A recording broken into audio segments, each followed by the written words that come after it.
ಈ ಕಾರ್ಯಕ್ರಮದ ಪ್ರಾಯೋಜಕರು ಮಂಜುಳಾ ಮೆಲೋಡಿ ಆರ್ಕೆಸ್ಟ್ರಾ ತಂಡ ಬಾಗಲಕೋಟ್ ಹಾಗೂ ಅಣ್ಣ ಮುತ್ತಪ್ಪರೈ ಗೋಶಾಲೆ ಜಯ ಕರ್ನಾಟಕ ಸಂಘಟನೆ. ವಿಶೇಷವಾದಂಥದ್ದು ಅದರ ಜೊತೆಗೆ ಓಪನ್ ಹಾರ್ಟ್ ಕನ್ನಡ ದಿನಪತ್ರಿಕೆ ಬಾಗಲಕೋಟ್. ಬನ್ನಿ ಆತ್ಮೀಯರೇ, ನೋಡೋಣ. ಇಂದು ಅಕ್ಷಯ್ ಹೋಟೆಲ್ನಲ್ಲಿ ನಮ್ಮ ಸಮಾಜ ಸೇವಕರಾದಂಥ ಹುಲ್ಲಪ್ಪ ಅಂಟರ್ದಾನಿ ಹಾಗೂ ರಂಗನಾಥ್ ಬಂಡಿವಡ್ಡರ್ ಇವರ ಹುಟ್ಟುಹಬ್ಬದ ವಿಶೇಷವಾದಂಥ ಕಾರ್ಯಕ್ರಮ ಆಯಿತು. ಈ ಕಾರ್ಯಕ್ರಮದಲ್ಲಿ ಶ್ರವಣ್ ಖಾತೆದಾರ್, ಜಯಂತ್ ಗುದ್ಗೆನ್ನವರ್, ಎಚ್.ಎಸ್. ನೀಲ್ ನಾಯಕ್ ಮತ್ತು ದಾದಾಪೀರ್ ಹೊನವಾಡ್, ಕಾಮೇಶ್ ಬೋವಿ, ಜಮೀರ್ ಗಲಗಲಿ, ಅಭಿಷೇಕ್ ತಳಿಕೇರಿ, ಸುರೇಶ್ ನಂದಿ, ಸುಭಾಸ್ ಬದಾಮಿ, ನಾಗರಾಜ್ ಮಿರ್ಜಿ, ವಿಠಲ್ ಮಾದರ್, ಜಗದೀಶ್ ಪಾತ್ರೋಟ್, ಸಲೀಂ ಜಗನ್ನಾಥ್ಪುರ್ ಹಾಗೂ ಸುರೇಶ್ ಲಮಾನಿ ಇವರು ಕೂಡ ಪಾಲ್ಗೊಂಡು ಈ ಒಂದು ಅದ್ಧೂರಿಯಾದ ಒಂದು ಹುಟ್ಟುಹಬ್ಬದ ಸಂಭ್ರಮದಲ್ಲಿ ಎಲ್ಲ ಪಾಲ್ಗೊಂಡು ಇಂಥ ಪತ್ರಕರ್ತರು ಮತ್ತು ಸಮಾಜ ಸೇವಕರಿಗೆ ಪ್ರೋತ್ಸಾಹ ನೀಡುವ ನಿಟ್ಟಿನಲ್ಲಿ ಈ ಕಾರ್ಯಕ್ರಮ ಬಹಳ ವಿಶೇಷವಾಗಿ ಜರುಗಿತ್ತು. ಈ ಕಾರ್ಯಕ್ರಮದ ನೇತೃತ್ವ ವಹಿಸಿಕೊಂಡಂಥ ನಮ್ಮ ವಿಶೇಷವಾದಂಥ ಆತ್ಮೀಯ ಸ್ನೇಹಿತ ರಾಜು ಮನ್ನಿಕೇರಿ ಇವರ ನೇತೃತ್ವದಲ್ಲಿ ಈ ಕಾರ್ಯಕ್ರಮ ನಡೆಯಿತು. ಈ ಒಂದು ಕಾರ್ಯಕ್ರಮದಲ್ಲಿ ಪಾಲ್ಗೊಂಡಿದ್ರು ಅಂತ ವಿಶೇಷವಾಗಿ ಹೇಳೋಕ್ಕೆ ಇಷ್ಟಪಡ್ತೀನಿ. ಈ ಒಂದು ವಿಶೇಷವಾದಂಥ ಕಾರ್ಯಕ್ರಮ ದಯವಿಟ್ಟು ಈ ಒಂದು ಹುಟ್ಟುಹಬ್ಬದ ಸಂಭ್ರಮಕ್ಕೆ ತಮ್ಮೆಲ್ಲರ ಶುಭ ಹಾರೈಕೆ ಇರಲಿ ಅಂತ ಹೇಳುತ್ತಾ ಈ ಕಾರ್ಯಕ್ರಮಕ್ಕೆ ಮತ್ತೊಮ್ಮೆ ಮಗದೊಮ್ಮೆ ಹುಟ್ಟುಹಬ್ಬದ ಶುಭಾಶಯಗಳು ಹೇಳುತ್ತಾ ಜೈ ಹಿಂದ್, ಜೈ ಕರ್ನಾಟಕ.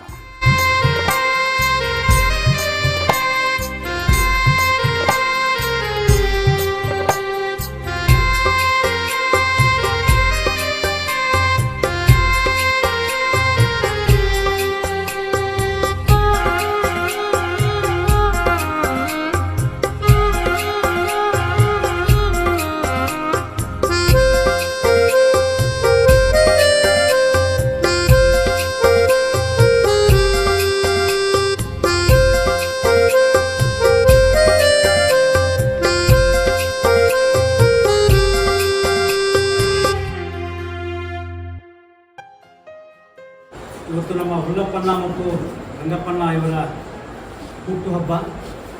ಹುಟ್ಟು ಆಕಸ್ಮಿಕ, ಸಾವು ಖಚಿತ. ಈ ಎರಡರ ಮಧ್ಯೆ ನಾವೇನಾದರೂ ಸಾಧನೆ ಮಾಡಬೇಕಾದ್ರೆ, ಒಂದು ಈ ಭೂಮಿ ಮೇಲೆ ಏನಾದರೂ ಬಿಟ್ಟು ಹೋಗಬೇಕಾದ್ರೆ ಅದು ನಾವು ಬಾಬಾ ಸಾಹೇಬ್ ಅಂಬೇಡ್ಕರ್ ಅವರಿಂದ ಕಲಿಬೇಕಾಗಿದೆ.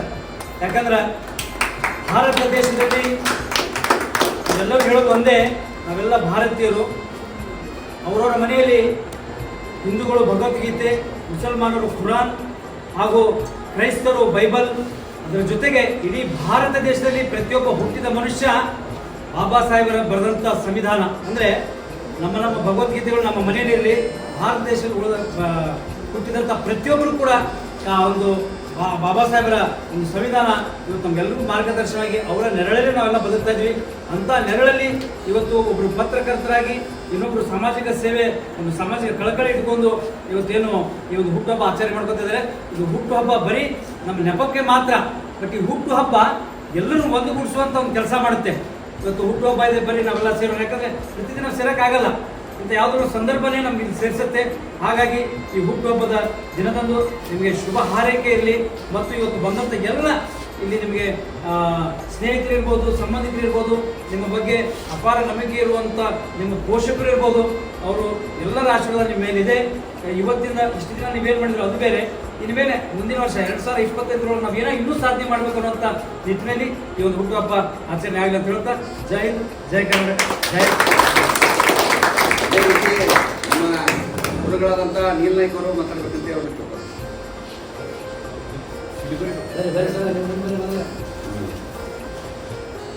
ಯಾವತ್ತು ನಮ್ಮ ಹುಲ್ಲಪ್ಪ ಅಂಟರ್ದಾನಿ ಅವರೇ ಹಾಗೂ ರಂಗಪ್ಪ ಪತ್ರಕರ್ತವರೇ ಇವತ್ತಿನ ದಿವಸ ಇವರಿಬ್ಬರು ಹುಟ್ಟಿದ ದಿನ ಆಚರಿಸಿಕೊಳ್ಳುತ್ತಾರೆ. ಪತ್ರಕರ್ತರಂದರೆ ಅತಿ ಒಂದು ಇಂಪಾರ್ಟೆಂಟ್ ಮಹತ್ವದ ಪತ್ರಕರ್ತ ಯಾವುದಂದ್ರೆ ಇಡೀ ಸರ್ಕಾರ ನಡೆಸುವಂಥ ಒಂದು ಪತ್ರಕರ್ತರ ಒಂದು ಸುದ್ದಿ ವಾಹಿನಿ ಅಂದರೆ ಅತಿ ಭಾಳ ಮಹತ್ವವಾದ ಸುದ್ದಿ ವಾಹಿನಿ. ಆ ಸುದ್ದಿ ವಾಹಿನಿಲಿದ್ದ ಕಷ್ಟ ಕಡೆ ಮನುಷ್ಯ ನ್ಯಾಯ ದೊರಕಿಸೋದು ಅಂಥ ಪತ್ರಿಕಾ ಸಂಪಾದಕರು. ಆ ರೀತಿಯಾಗಿ ಇಡೀ ಕಟ್ಟ ಕಡೆ ಮನುಷ್ಯಗೆ ಅವ್ರಲಿಂದ ನ್ಯಾಯ ದೊರಕಿಸಬೇಕು. ಅದು ಇವತ್ತಿನ ದಿನ ಮುಂದಿನ ದಿನಗಳಲ್ಲೇ ಅವರು ಈ ಪತ್ರದ ಕರ್ತ ಅಂತ ಹೆಸರು ಪಡೆಯೋಕೆ ಕಟ್ಟ ಕಡೆ ಮನುಷ್ಯ ನ್ಯಾಯ ದೊರಕಿಸಬೇಕು, ಒಳ್ಳೆ ಕೆಲಸವನ್ನು ಮಾಡಬೇಕು. ಹುಲ್ಲಪ್ಪ ಅವರು ಅದೇ ರೀತಿಯಾಗಿ ನಮ್ಮ DSS ಅದಾರ, ಈಗ ಕಾಂಗ್ರೆಸ್ ಪಕ್ಷದಲ್ಲಿ ಅದಾರ. ಅವ್ರು ನಮ್ಲಿದ್ದ ನಾವು ಸಂಘಟ ಲೀಡರ್ ಅಂದ್ರೆ ಏನಿರ್ಬೇಕಪ್ಪ, ನಮ್ಮ ಮಟ್ಟಕ್ಕೆ ನಾವು ಲೀಡರ್ ಇರಬಾರ್ದು. ನಮ್ಲಿದ್ದ ಇನ್ನೊಬ್ಬರಿಗೆ ಜನರಿಗೆ ಒಳ್ಳೇದಾಗಿರ್ಬೇಕು. ನಮ್ಲಿದ್ದ ನಮ್ಮ ಜನಕ್ಕಾಗಿ ಅಲ್ಬೇಕ, ಎಲ್ಲ ಜಾತಿ ಜನಾಂಗ ವರ್ಗಗಳಿಂದ ಜನರಿಗೆ ಒಳ್ಳೇದಾಗಿರ್ಬೇಕು. ಈಗಾಗಲೇ ಆಡಿ ಬಾಬಾ ಅವರು ಹೇಳಿದ್ರು, ಡಾಕ್ಟರ್ ಬಾಬಾ ಸಾಹೇಬ್ ಅಂಬೇಡ್ಕರ್ ಅಂದ್ರೆ ಹುಟ್ಟಿದ್ದು ದಲಿತ ಜನಾಂಗದಾಗ, ಅವ್ರಿಗೆ ಕೆಲಸ ಮಾಡಿದಂತೆ ಇಡೀ ಎಲ್ಲಾ ಜನಾಂಗೀಯ ವರ್ಗಕ್ಕೆ ಕೆಲಸ ಮಾಡಿದವರು. ಇದೇ ಜಾತಿ ಜನಾಂಗ ಅನ್ನಂಗಿಲ್ಲ, ಎಲ್ಲ ಜಾತಿ ವರ್ಗಕ್ಕೆ ಕೆಲಸ ಮಾಡಿದ್ರೆ ಒಟ್ಟೆ ನಿಮ್ಲಿಂದ ನ್ಯಾಯ ದೊರಕಿರ್ಬೇಕು. ಅದು ನಮ್ಮ ನಿರಂತರವಾಗಿರ್ತೈತಿ.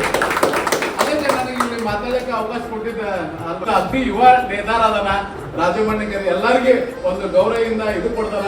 ಅವನು ಉಜ್ವಲವಾಗಿ ಭವಿಷ್ಯ ಬೆಳೀಲಿ, ಅವನು ಒಂದು ಏನೋ ಹುದ್ದೆ ಆಗಲಿ ಅಂತೇಳಿ ನನ್ನ ಆಸೆ ನಾನು 2 ಮಾತಾಗ ಅವಕಾಶ ಕೊಟ್ಟಿದ್ದೆ.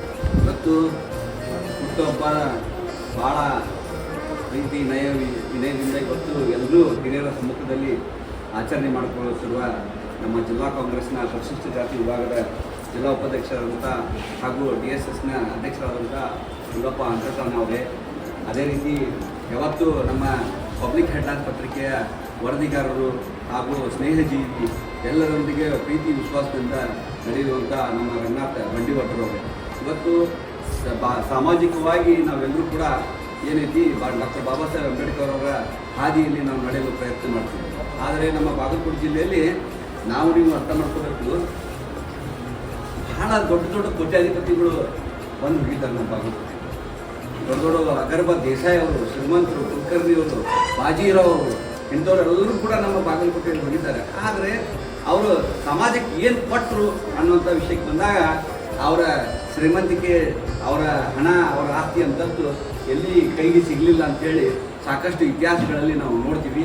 ಅದೇ ರೀತಿ ಇವತ್ತು ಹುಟ್ಟುಹಬ್ಬವನ್ನು ಆಚರಣೆ ಮಾಡಿಕೊಳ್ಳುತ್ತಿರುವ ನಮ್ಮ ಹುಲ್ಲಪ್ಪ ಅವರಾಗಿರ್ಬೋದು, ನಮ್ಮ ರಂಗನಾಥವರು, ಇವತ್ತು ಅವ್ರ ಹುಟ್ಟುಹಬ್ಬ ಎಲ್ಲರೂ ಕೂಡ ನಾವು ಬಂದು ಆಚರಣೆ ಮಾಡ್ತೀವಿ ಅಂತ ಹೇಳಿದ್ರೆ ಅವ್ರಿಗಿರುವಂಥ ಸಾಮಾಜಿಕ ಕಳಕಳಿ ಐತಿ ಅನ್ನೋ ಕಾರಣಕ್ಕೆ ಇವತ್ತು ನಾವೆಲ್ಲರೂ ಕೂಡ ಹುಟ್ಟುಹಬ್ಬ ಆಚರಣೆ ಮಾಡ್ತಾ ಇದ್ದೀವಿ. ಅದಕ್ಕೆ ಶ್ರೀಮಂತಿಕೆ ಏನು ಹಣ ಅಂತಸ್ತನ್ನು ನಾವು ಇವತ್ತು ಗೆಳೆತನದಲ್ಲಿ ಇಟ್ಕೋಬಾರ್ದು. ನಾವು ಗೆಳೆತನದಲ್ಲಿ ಏನು ಇಟ್ಕೋಬೇಕಂದ್ರೆ ಸ್ವಾಭಿಮಾನ, ಪ್ರೀತಿ, ವಿಶ್ವಾಸ, ಬಂಧುತ್ವ. ಯಾಕಂತ ಹೇಳಿದ್ರೆ ಡಾಕ್ಟರ್ ಬಾಬಾ ಸಾಹೇಬ್ ಅಂಬೇಡ್ಕರ್ ಅವರು ನಮ್ಮ ಬುದ್ಧ ಬಸವಣ್ಣ ಏನು ಹೇಳಿದ್ರು ಅಂದ್ರೆ ಒಂದು ನ್ಯಾಯ, ವಿನಯ ಮತ್ತು ಧರ್ಮ ಇಂಥವೆಲ್ಲರೂ ನಾವು ಅನುಕರಣೆ ಮಾಡಬೇಕಾಗಿತ್ತು ಅಂತ ಹೇಳಿದ್ರೆ ಮೊದಲು ಇವನ್ನ ಪಾಲನೆ ಮಾಡಬೇಕು ಅಂತೇಳಿ ಅವರೆಲ್ಲರೂ ಹೇಳಿದ್ರು, ಅದನ್ನು ಸಾರಿದ್ರು. ಅವಾಗ ಜಗತ್ತಿಗೆ ಏನಿತ್ತಲ್ಲ, ಇವತ್ತು ಎಲ್ಲಾದರೂ ಒಂದು ಕಡೆ ಹೆಸರು ಬರ್ತೈತೆ ಅಂದರೆ ಇಡೀ ಜಗತ್ತಿನಲ್ಲಿ ಡಾಕ್ಟರ್ ಬಾಬಾ ಸಾಹೇಬ್ ಅಂಬೇಡ್ಕರ್ ಅವರ ಹೆಸರು ಬರ್ತೈತಿ, ಬುದ್ಧನ ಹೆಸರು ಬರ್ತೈತಿ, ಭಾರತ ದೇಶದಲ್ಲಿ ಮತ್ತು ಜಗತ್ತಿನಲ್ಲಿ ಬಸವಣ್ಣನ ಹೆಸರು ಬರ್ತೈತೆ. ಆ ಕಾರಣಕ್ಕೆ ಇವತ್ತು ನೀವೆಲ್ಲರೂ ಕೂಡ ಇವತ್ತು ಹುಟ್ಟುಹಬ್ಬವನ್ನು ಆಚರಣೆ ಮಾಡಿದ್ದಕ್ಕೆ ಎಲ್ಲರೂ ಕೂಡ ತಾವು ಬಂದಿದ್ದಕ್ಕೆ ಧನ್ಯವಾದ ಸಲ್ಲಿಸಿ, ಈ ಹುಟ್ಟುಹಬ್ಬ ಇನ್ನೂ ಹೆಚ್ಚಿನ ಅವ್ರಿಗೆ ಆಯುಷ್ಯ ದೇವರು ಕೊಟ್ಟು ಮತ್ತೆ ಮುಂದೆ ಅವರು ಕೂಡ ಸಾಮಾಜಿಕ ರಂಗದಲ್ಲಿ ಮುಂದುವರಿಬೇಕಂತೇಳಿ ನನಗೆ ಮಾತಾಡಕ. ಕಾರ್ಯಕ್ರಮದ ಪ್ರಾಯೋಜಕರು ಮಂಜುಳಾ ಮೆಲೋಡಿಸ್ ಆರ್ಕೆಸ್ಟ್ರಾ ತಂಡ ಬಾಗಲಕೋಟೆ ಹಾಗೂ ಸರ್ವಶ್ರೇಷ್ಠ ಕ್ರಿಯೇಷನ್ಸ್ ಸಾಂಸ್ಕೃತಿಕ ಸಂಸ್ಥೆ ಅಣ್ಣ ಮುತ್ತಪ್ಪರೈ ಗೋಶಾಲೆ ಹಾಗೂ ಜಯ ಕರ್ನಾಟಕ ಸಂಘಟನೆ ಬಾಗಲಕೋಟೆ, ಓಪನ್ ಹಾರ್ಟ್ ಕನ್ನಡ ದಿನಪತ್ರಿಕೆ ಬಾಗಲಕೋಟೆ.